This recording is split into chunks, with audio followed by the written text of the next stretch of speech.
Ladies and gentlemen, boys and girls, I want you to know this very special rant edition of Acid Test Cinema has been created by returning to the very roots of cinema itself. Now, I, like you, am so sick of modern digital cameras with motorized lenses and electronics that I insisted we create this episode using pure black and white 22mm film looped into a hand-cranked film camera currently operated by Chuck, my producer. Keep it up, Chuck. Not too fast, okay?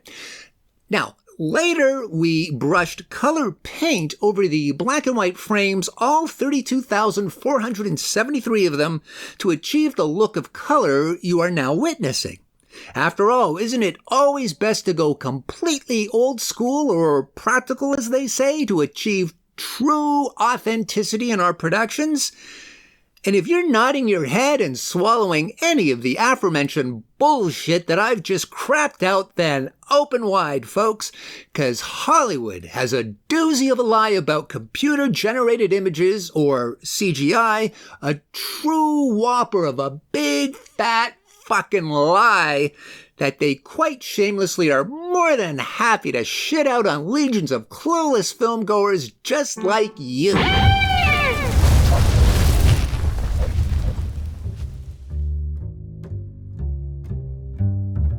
Fede Alvarez says that every creature and set in Alien Romulus is practical.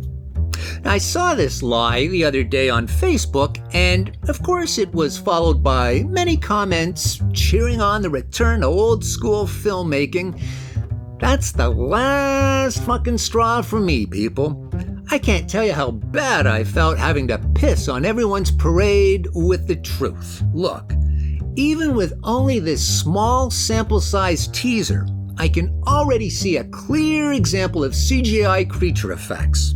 Unless you disagree and think those flying facehuggers are simply marionettes on strings, I can assure you with the same certainty that the sun will indeed rise tomorrow that Alien Romulus is jammed fucking packed with CGI effects. From the planet to the exterior spacecraft, and yes, even to the aliens and facehuggers themselves. I mean, if you see a xenomorph scaling walls or moving in a quick, very sort of unhuman way, then I can assure you, you're looking at CGI. Guaranteed. But let's not power dump on Fede Alvarez too much. Now, he's just towing the same party line put forward by Hollywood heavyweights and directors for years now. Now, check out this headline from esteemed director Christopher Nolan. Or this one. It's a very interesting claim to make, especially when one look at the full credits on IMDb reveals a list of no less than 55 VFX people that worked on the project. And it's been my experience that the reality is probably double that number. So there's, only so much credit space reserved for the least appreciated members of the film industry, of course. Of course, maybe I'm mistaken and VFX was the name of the craft services company that fed the cast? Could that be right? Then there's this bit of inconvenient honesty from the film's actual VFX supervisor, Andrew Jackson. Yet, even with so much evidence to the contrary, the lie persists. Or at the very best, a mumbled confession that, VFX was somewhat used. I mean, whatever somewhat means. No less than Tom Cruise made the bold claim that he'd never make a Top Gun sequel if they used any CGI for the aircraft. People want it. It's tricky to figure out. If I can figure it out, if all of us can figure it out, it'd be fun to do. I'd like to fly those jets again. It'd be amazing. But we got to do all the jets practical. No CGI in the jets. No CGI in the jets. I see your just mind telling you going. right now. I see your mind. Then, Top Gun Maverick comes out, and I'll be damned. It actually looks like Tom held firm to his guns. This looks real, right? Except for the fact that much of it really isn't. If the aviation shots aren't augmented with CGI, then in many cases they're fully CGI.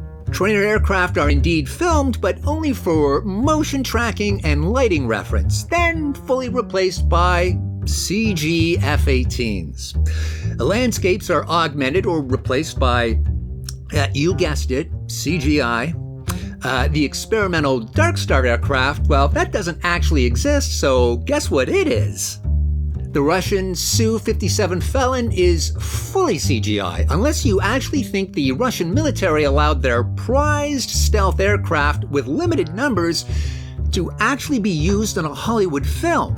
If so, I'd like to see if you're interested in buying some of my old Enron shares I've got kicking around somewhere here. And any instance where you see multiple F-18s doing a flyby, well, what you're really seeing is one legit F-18 followed by several CGI ones. So much for Tom sticking to his guns. I guess the pressure of the evil CGI industrial complex was just too much for Maverick to hold out against. And so here we are with the actual truth, just a Google search away for anyone who cares to research it.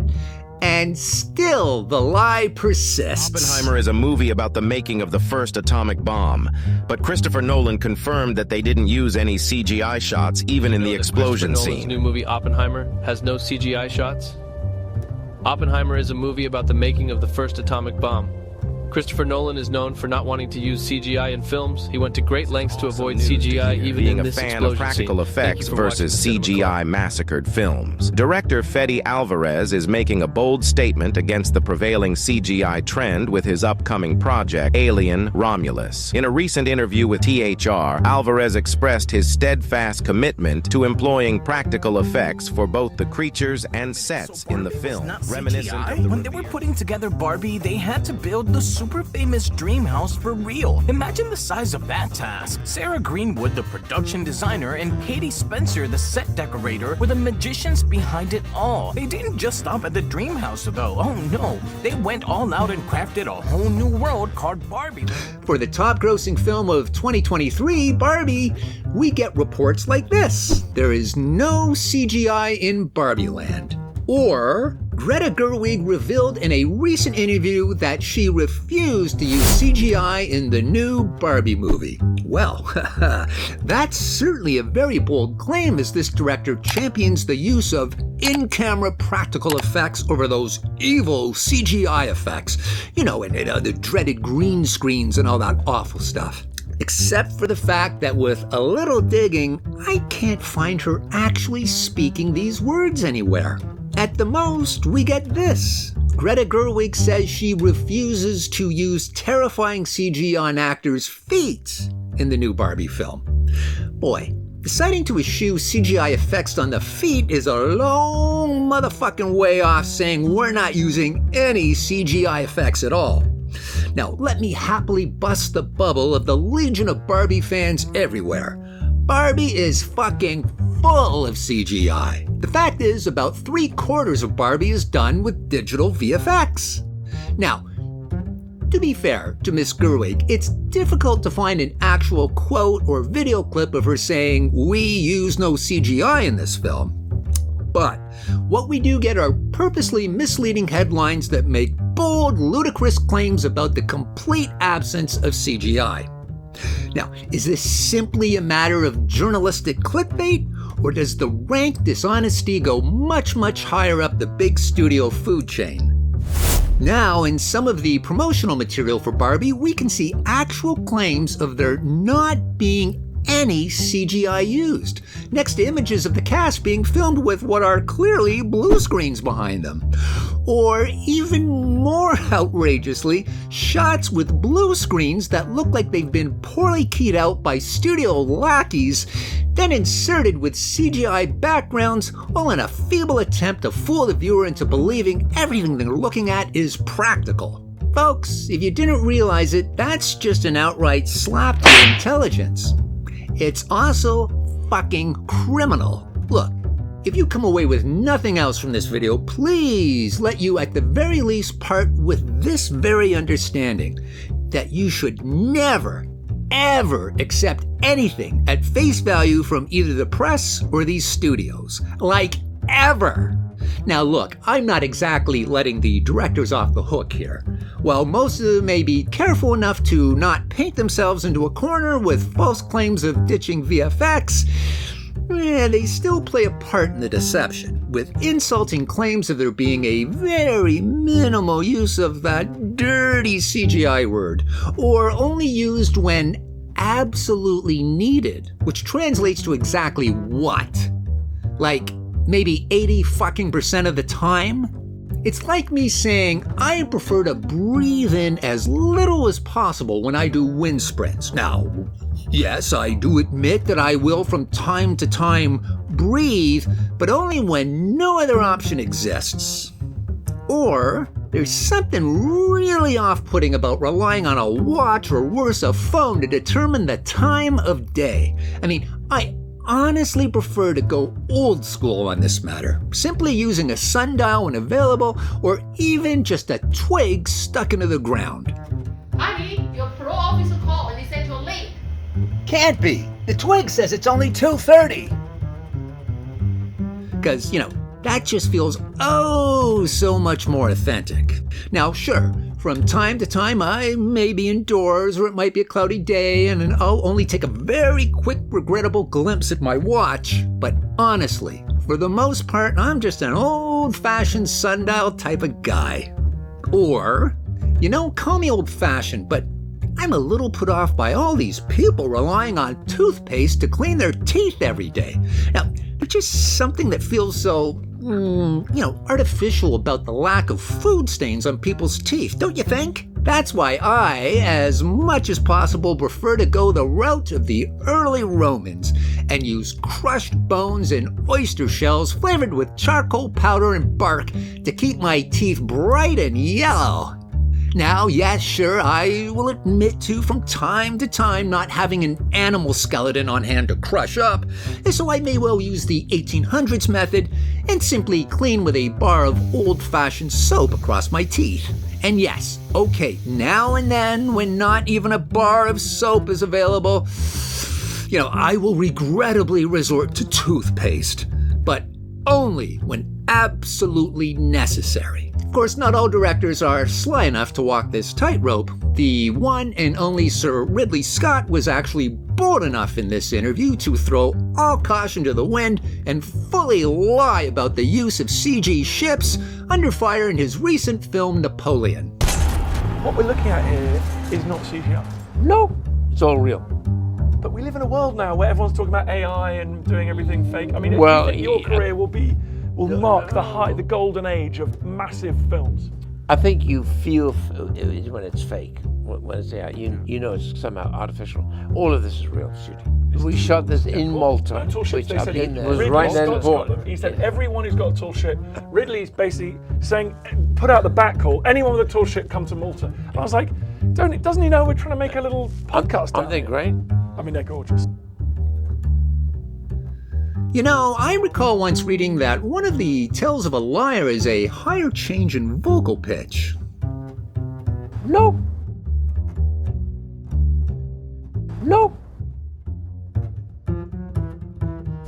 Ah, boy, if only I could have been the interviewer that day. God, this is beautiful. Quite clearly the ships, the water, the explosions, all CGI, right? No, it's all real.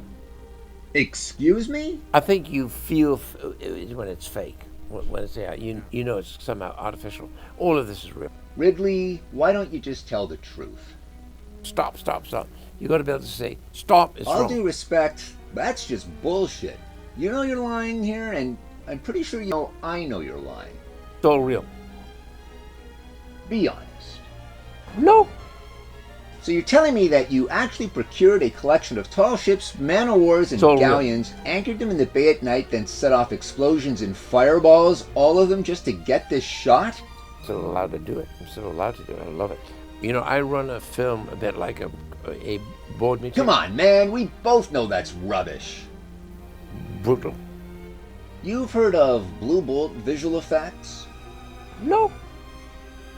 Well, you should have. You actually hired them to do the very visual effects we're now discussing.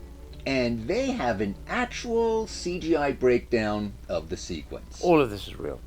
Chuck, roll the tape, please.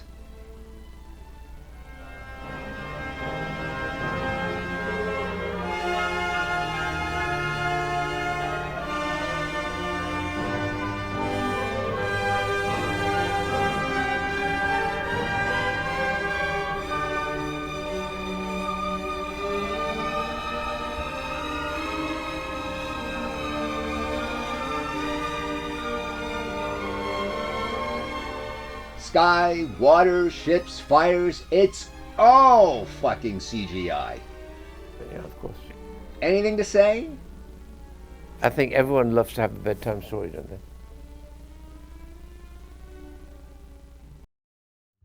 Look, folks, as big of an asshole as I am, I actually take no pleasure in calling out one of my very favorite directors of all time. Ridley Scott is a fucking film god amongst film gods. I absolutely worship the ground he pisses on. I'd actually line up just to witness him taking a shit in a field. You know what? I'd probably bring a knife and fork as well. Now, by my lights, he's up there with the absolute titans. Kubrick, Hitchcock, Coppola, Scorsese, Spielberg, Kurosawa, Ford, you name it. He's one of the very, very best, no doubt about it. The man's made one of the greatest horror films of all time with Alien. And by my lights, he places somewhere in the top 3 sci-fi films of all time with Blade Runner and Alien as well. Other instant classics include The Duelist, Thelma and Louise, Gladiator, Black Hawk Down, and many other truly great films. But that brilliant filmography still can't turn a lie into the truth. There's just no excuse to marginalize or worse, pretend that a pretty vital component of the film industry simply doesn't even exist. I mean, these talented people who bring your films to life, many of them work to complete exhaustion, sleeping under their desks, barely seeing their families in order to hit impossible deadlines, and more than a few of them subject to severe bouts of anxiety and depression deserve a shitload better than this. So the big question here is, why? Why the proliferation of the lie? Why do so many people have the misguided notion that practical always equals good and CGI bad, bad, bad? Well, part of it is certainly a sense of nostalgia for the good old days. Hey, I'm the first to wax on poetic about the films of the 70s. They fucking kicked ass. Much, much more interesting than many of the silly big tentpole CGI extravaganzas of today. There was once a time when good, serious, adult-minded films could be found at your local Cineplex.